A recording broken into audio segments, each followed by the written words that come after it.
Bismillahirrahmanirrahim. Assalamualaikum warahmatullahi wabarakatuh. Ketemu lagi di channel Sahabat Ilmu. Salam sahabat. Oke sobat sekalian, terima kasih yang udah nonton video-video Sahabat Ilmu, yang udah like, komen, share, dan tentunya udah subscribe channel Sahabat Ilmu. Mudah-mudahan diberikan kelancaran segala sesuatunya, amin ya rabbal alamin.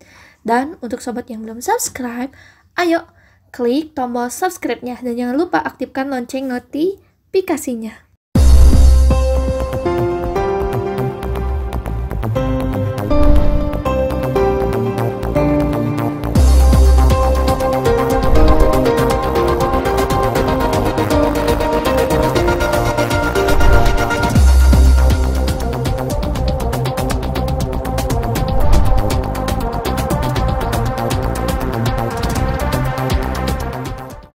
Oke sobat sekalian, di video kali ini Sahabat Ilmu akan men-sharekan lagi berkaitan dengan beasiswa pendidikan Indonesia atau LPDP yang udah dibuka nih, yang udah kolaborasi sama Kemendikbud.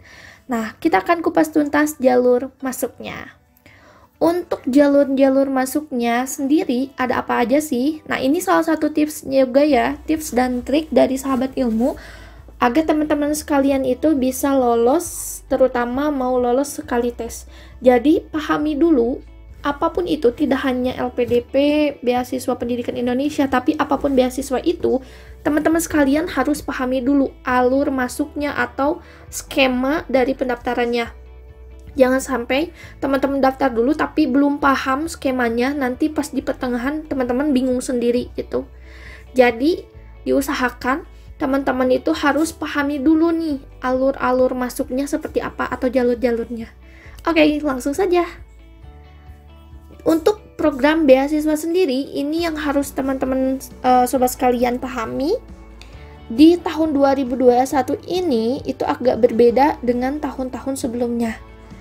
Nah, apa saja sih yang berbeda? Kita simak ya videonya dan jangan di-skip ya. Tonton sampai habis guys. Untuk programnya sendiri, di 2021 ini ada program degree. Program degree ini sendiri terdiri dari pendanaan untuk beasiswa S1, S2, S3, dan untuk LPDP.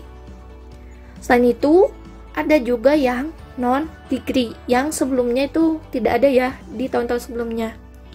Nah, untuk non-degree sendiri, itu terdiri dari ini bisa teman-teman sekalian dilihat ya, ada beasiswa non-degree Ditjen Dikti, terus untuk GTK juga, terus ada untuk yang vokasi dan lain sebagainya. Untuk degree, nah untuk degree sendiri tadi ada pendanaan untuk S1, S2, S3, dan LPDP. Nah, apa saja sih yang meliputi di degree ini? Kita akan coba kupas mulai dari yang beasiswa untuk S1. Untuk beasiswa S1 atau D4, yang pertama ini ada beasiswa S1 atau D4 calon guru SMK yang nanti kuliahnya di dalam negeri ya, yang disediakannya itu universitas di dalam negeri. Selanjutnya di poin B. Poin B itu beasiswa S1 pelaku budaya dalam negeri juga kuliahnya. Lalu untuk poin C, beasiswa S1 prestasi talenta. Ini bisa kuliahnya nanti ambil dalam negeri atau luar negeri ya. Jadi dan di sini tuh ada dalam negeri dan luar negeri pilihannya. Lalu poin D, beasiswa S1 prestasi akademik, dan ini kuliahnya dikhususkan ambil yang ada di luar negeri.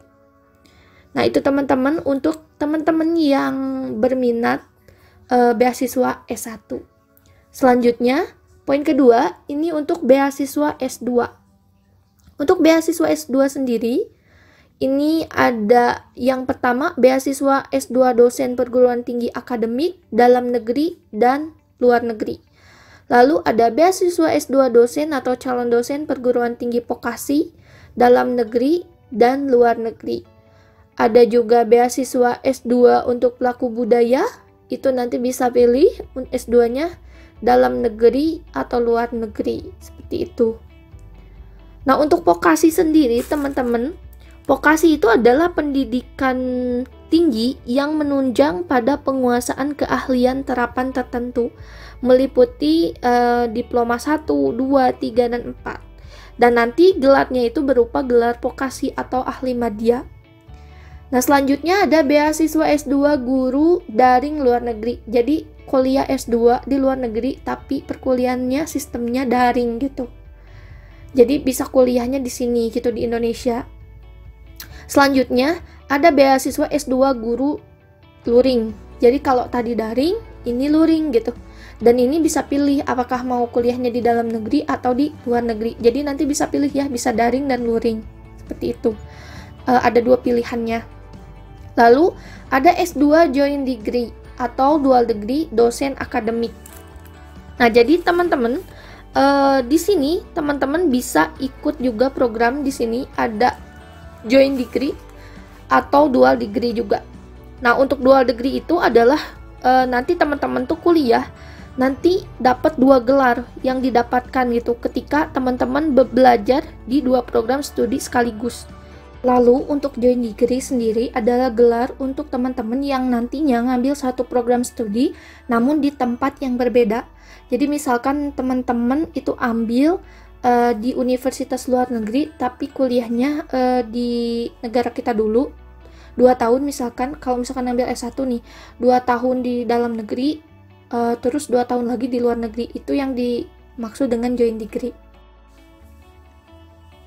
Selanjutnya di sini poin 3 itu beasiswa S3.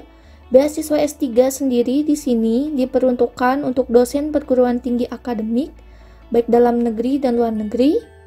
Lalu beasiswa S3 dosen atau calon dosen perguruan tinggi vokasi dalam negeri dan luar negeri. Beasiswa S3 guru itu dalam negeri. S3 joint degree atau dual degree dosen akademik. Terus ada juga untuk yang vokasinya, dan beasiswa S3 untuk pelaku budaya dalam negeri dan luar negeri.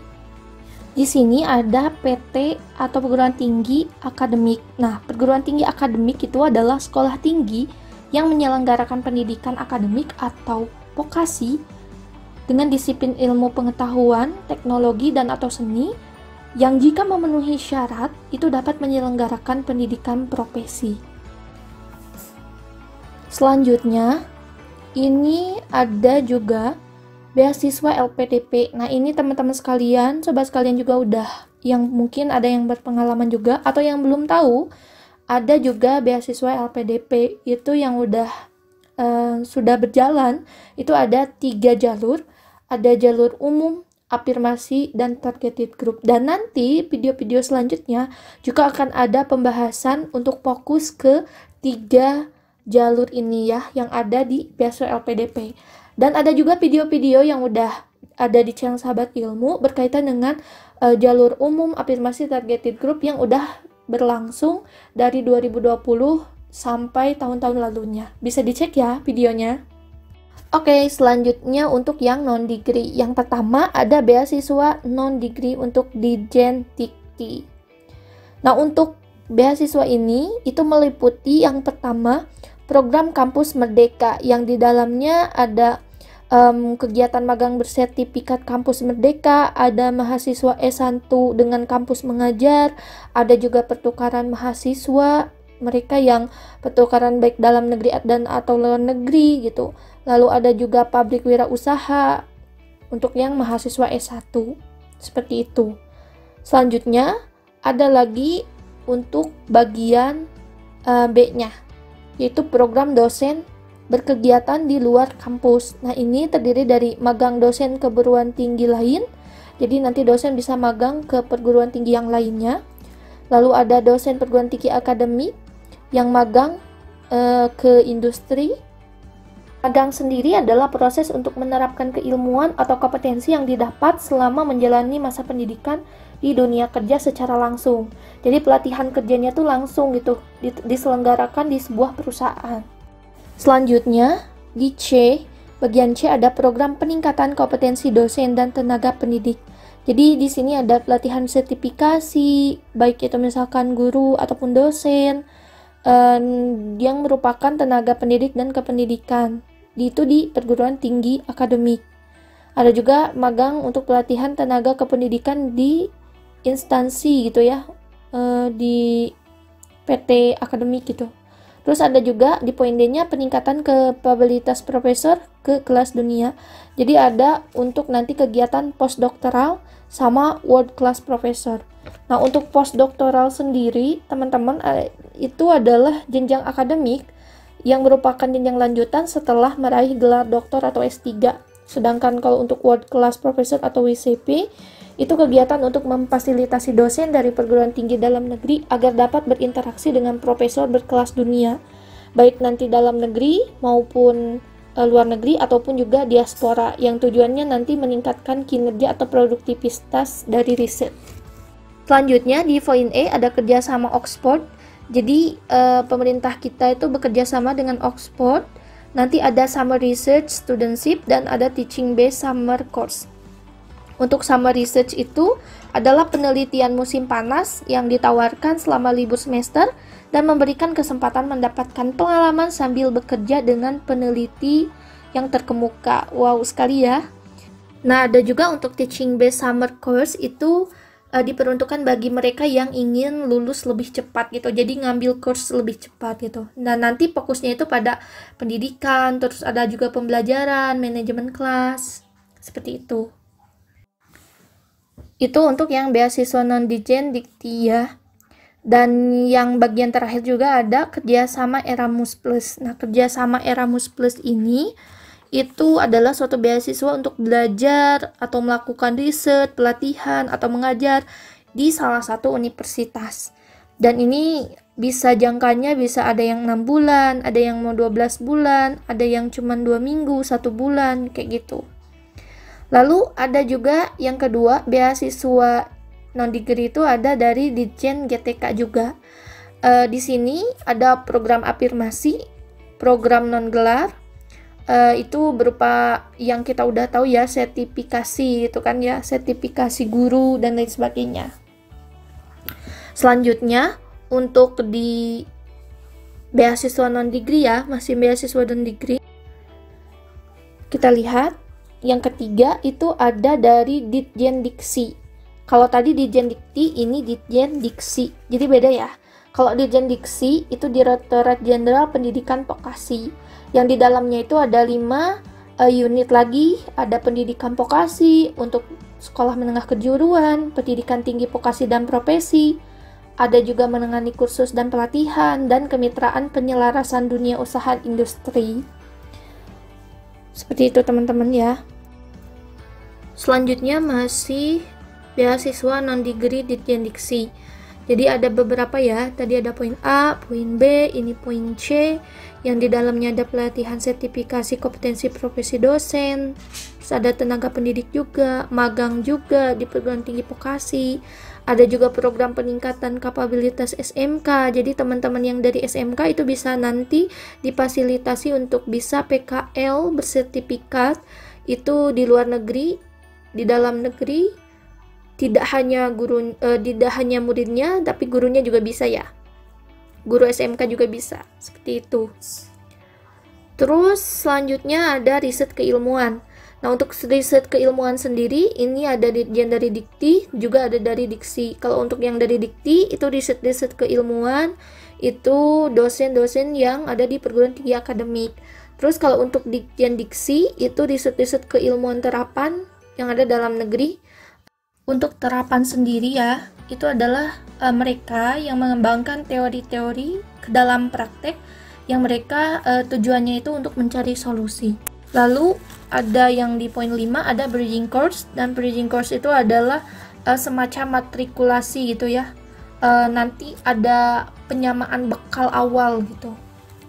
Nah, mungkin itu teman-teman dari Sahabat Ilmu. Mohon maaf apabila banyak kekurangan. Kalau misalkan ada teman-teman yang mau bertanya, boleh ditulis di kolom komentar. Hatur nuhun ya teman-teman. Terus stay di channel Sahabat Ilmu guys. Assalamualaikum.